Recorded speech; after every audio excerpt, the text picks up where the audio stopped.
Guys ஹாப்பியாக பார்த்தீங்கன்னா இந்த புர்ஜ் அல் அரப் பார்த்தோம். 7 ஸ்டார் ஹோட்டல். நான் லாஸ்ட் வீடியோவில் சொல்லியிருந்தேன் இல்லையா, இந்த ஹோட்டல் ஃபுல்லாகவே எல்லாமே கோல்டில் தான் இருக்கும். டிவி, டேபிள், சேரு, சாப்பிட்ற பிளேட்டு, எழுதுகிற பென்னு, பாத்ரூம் கூட இங்கே எல்லாமே கோல்டு தான், பியூர் கோல்டு. நான் சொல்கிறது வந்து 24 கேரட் கோல்டு. எல்லாமே இந்த ஹோட்டலில் ஃபுல்லாகவே வந்து துபாயில் வந்து கோல்டில் தான் பண்ணியிருக்காங்க. ஸோ அதுக்காக தான் இந்த ஹோட்டலில் வந்து விஐபி அண்ட் நிறைய செலிப்ரிட்டிஸ் எல்லாமே போகிறது இந்த ஹோட்டல்.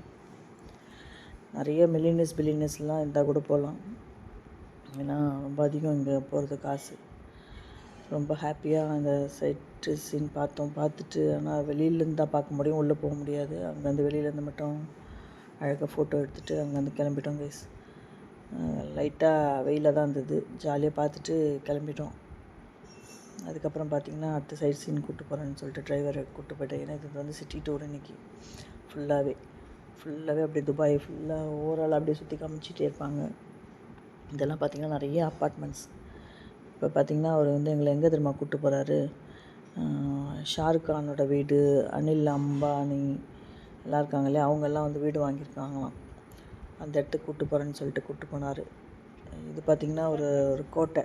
எந்த கோட்டைன்னா, நம்ம ஷேக் இருக்கார் இல்லையா, முகமது ஷேக் பின், இந்த துபாயோட கிங்கோட அந்த வீடு. வெறும் காம்பவுண்ட் மட்டும்தான் பார்க்க முடிஞ்சுது, ஃபுல்லாக பார்க்க முடியாது.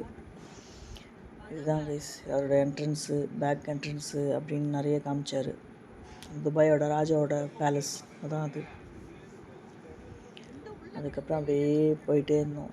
போயிட்டு காரில் போகும்போது அப்படியே வீடியோ எடுத்துகிட்டு போயிட்டே இருந்தேன்.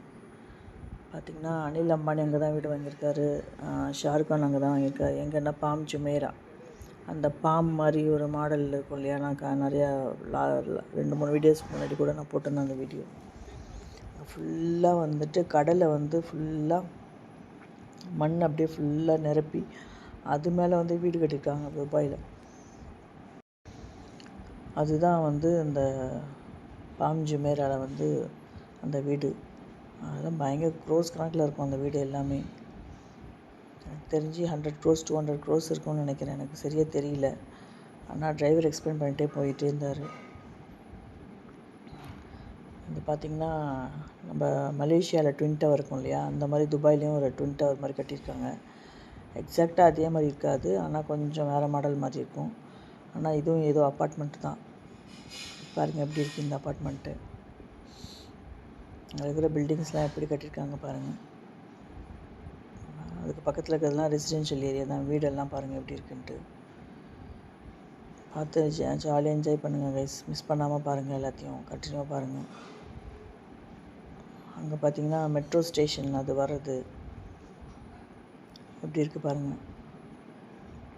அந்த துபாய் ராஜா கிங் இருக்கார் இல்லையா, அவரோட வீடு தான் பார்த்திங்கன்னா ரொம்ப பெருசாகவே இருந்தது. இது பார்த்திங்கன்னா நம்ம புர்ஜ் அல் அரப் பார்த்தோம் இல்லையா, அதோட பேக் சைடு. இப்போ முன்னாடி போய்ட்டு ஃப்ரண்ட் சைடில் இருந்துட்டு நம்ம ஃபோட்டோலாம் எடுத்தோம். இதுதான் பேக் சைடு. ஆக்சுவலாக பார்த்திங்கன்னா பீச்சில் தான் கட்டியிருக்காங்க பாருங்கள்.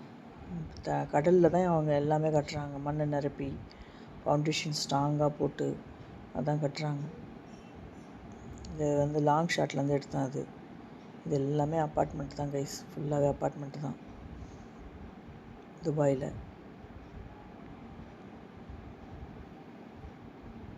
ஃபுல்லாகவே அங்கே நிறைய பிஸ்னஸ் பார்த்திங்கன்னா, நிறைய கன்ஸ்ட்ரக்ஷன்ஸ் தான், நிறைய சொல்லிகிட்டே இருக்கலாம். ஏன்னா அவ்வளோ பில்டிங்ஸ் கட்டிகிட்டே இருக்காங்க.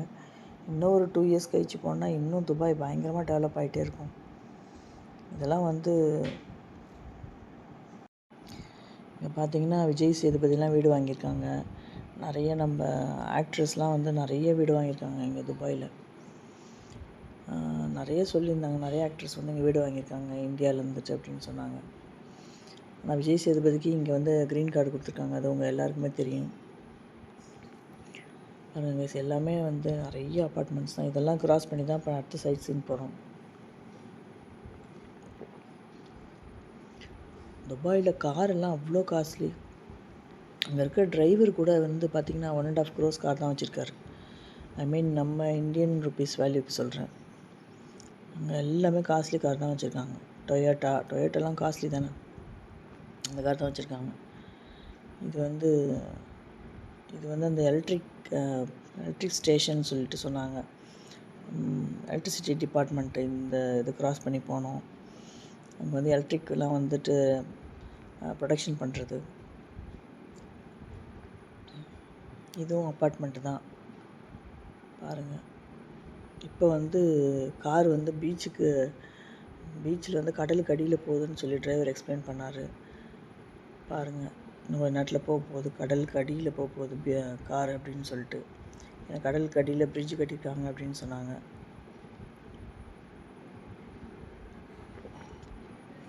இதெல்லாம் பாருங்கள், அந்த கோட்டை தான். பேலஸ் பாருங்கள் எப்படி இருக்குன்ட்டு.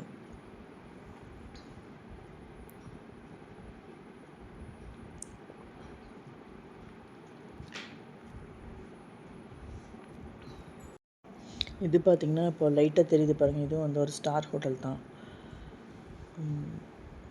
இதெல்லாம் நிறைய பில்டிங்ஸ் இருக்குது கைஸ். பார்த்திங்கன்னா அப்பார்ட்மெண்ட்டு, சாஃப்ட்வேர் கம்பெனி, அப்படி இப்படின்னு நிறைய இருக்குது. நிறைய பில்டிங்ஸ் தான். நம்பர் 1 பில்டிங் கன்ஸ்ட்ரக்ஷன் ஆர்கிடெக்ட் யாருன்னு பார்த்தீங்கன்னா ஈமார் தான். அங்கே நான் நிறைய வாட்டி சொல்லியிருப்பேன் உங்களுக்கு. அவர் தான் வந்து பில்டிங் கன்ஸ்ட்ரக்ஷன்லாம் துபாயில் மெயினாக வந்து அந்த கிங் கூட இருந்து எல்லாமே பண்ணுறவர் வந்து ஈமார் தான். நிறைய அப்பார்ட்மெண்ட் கட்டுறவர், நிறைய பெரிய இந்த புர்ஜ் கலிஃபா கட்டினது ஈமார் தான். இப்போ நம்ம நாட்டிலலாம் வந்து ஒரு நம்பர் 1 கன்ஸ்ட்ரக்ஷன் ஆர்கிடெக்ட் இருப்பாங்க இல்லையா, அந்த மாதிரி வந்து துபாயில் வந்து நம்பர் 1 கன்ஸ்ட்ரக்ஷன் பண்ணுறவர் வந்து துபாய்க்கு வந்து ரைட் ஹேண்டுன்ற மாதிரி, அந்த கிங்க்கு ரைட் ஹேண்டுன்ற மாதிரி பார்த்திங்கன்னா யாருன்னு பார்த்தீங்கன்னா ஈமார் தான். அவங்க நிறைய அப்பார்ட்மெண்ட்ஸ், நிறைய பில்டிங்ஸ்லாம் கட்டியிருக்காங்க. அங்கே வச்சுருக்க ஒவ்வொரு ஆடெலாம் கூட வேறு லெவலில் அல்டிமேட்டாக இருக்கும் பாருங்களேன். எல்லாமே ஏகப்பட்ட ஷாப்ஸு, ஜுவல்லரி ஷாப்ஸு நிறையா இருக்குது. துபாயில் பார்த்திங்கனாக்கா கோல்டுக்குன்னே ஒரு தனி ஸ்ட்ரீட் இருக்குது. அங்கே கூட நான் போயிருக்கேன். அங்கேயும் நான் நிறைய வீடியோலாம் எடுத்திருக்கேன். அது கூட நான் உங்களுக்கு காமிக்கிறேன் பாருங்கள்.